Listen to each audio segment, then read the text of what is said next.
Hello friends, welcome to भक्ति with Bennu YouTube channel. आज के इस वीडियो में सुनेंगे कार्तिक मास की कथा अध्याय 28। पढ़े सुने जो प्रेम से वह हो जाए शुद्ध स्वरूप।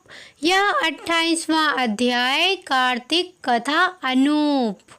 धर्मदत्त ने पूछा, मैंने सुना है कि जय और विजय भी भगवान विष्णु के द्वारपाल हैं।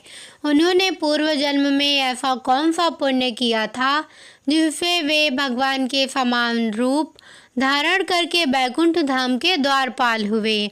दोनों पार्षदों ने कहा, ब्राह्मण पूर्व काल में तृणबिंदु की कन्या देवहूति के गर्भ से महर्षि कर्दम की दृष्टि मात्र से 2 पुत्र उत्पन्न हुए। उनमें से बड़े का नाम जय और छोटे का नाम विजय हुआ।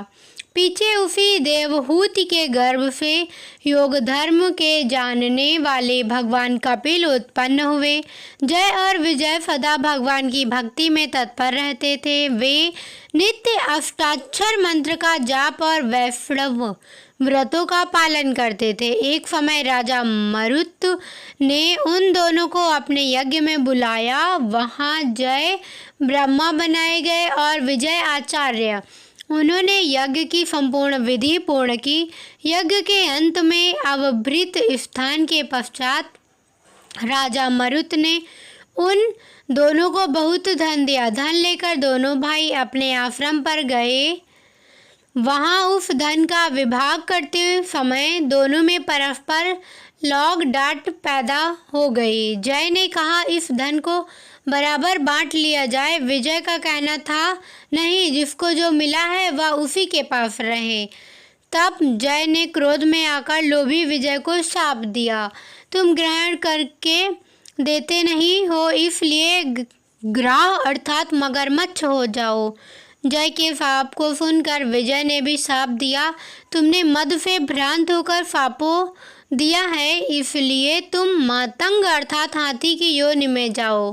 तत्पश्चात उन्होंने भगवान से शाप निवृत्त के लिए प्रार्थना की। श्री भगवान ने कहा, तुम मेरे भक्त हो, तुम्हारा वचन कभी असत्य नहीं होगा। तुम दोनों अपने ही दिए हुए इन शापों को भोगकर फिर से मेरे धाम को प्राप्त होंगे।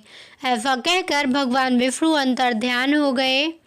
तदंतर वे दोनों गंड नदी के तट पर ग्राह और गज हो गए। उस योनि में भी उन्हें पूर्व जन्म का स्मरण बना रहा और वे भगवान विष्णु के व्रत में तत्पर रहे। किसी समय वह गजराज कार्तिक मास में स्नान के लिए गंड नदी गया तो उस समय ग्राह ने शाप के हेतु को स्मरण करते हुए उस गज को पकड़ लिया। ग्राह से पकड़े जाने पर गजराज ने भगवान रमानाथ का स्मरण किया। तभी भगवान विष्णु शंख चक्र और गदा धारण किए हुए वहां प्रकट हो गए। उन्होंने चक्र चलाकर ग्राह और गजराज का उद्धार किया और उन्हें अपनी ही जैसा रूप देकर बैकुंठ धाम को ले गए। तब से वह स्थान हरि क्षेत्र के नाम से प्रसिद्ध है।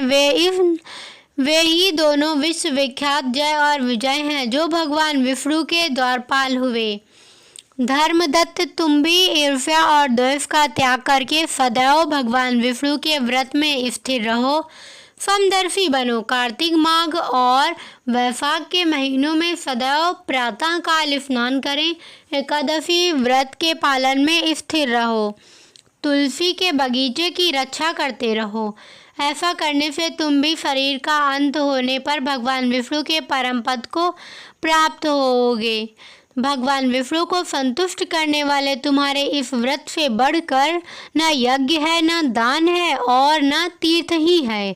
विप्रवर, तुम धन्य हो जिसके व्रत के आधे भाग का फल पाकर यह स्त्री हमारे द्वारा बैकुंठ धाम में ले जाई जा रही है। नारद जी बोले, हे राजन, तुम धर्मदत्त को इस प्रकार उपदेश देकर वे दोनों विमानचारी पर्वत उस कलह के साथ बैकुंठ धाम को चले गए। धर्मदत्त जीवन भर भगवान के व्रत में स्थिर रहे और देहावसान के बाद उन्होंने अपने दोनों स्त्रियों के साथ बैकुंठ प्राप्त कर लिया। इस प्रकार इतिहास को जो सुनता है और सुनाता है वह जगत गुरु भगवान की कृपा से उनका सानिध्य प्राप्त कराने वाली उत्तम गति को प्राप्त करता है। मेरी यह कथा कैसी लगी मुझे कमेंट करके ज़रूर बताइए। अगर आपने पिछली कथाएं नहीं सुनी हैं तो उन्हें भी सुनिए। लाइक करना, शेयर करना और सब्सक्राइब करना बिल्कुल मत भूलिएगा। धन्यवाद।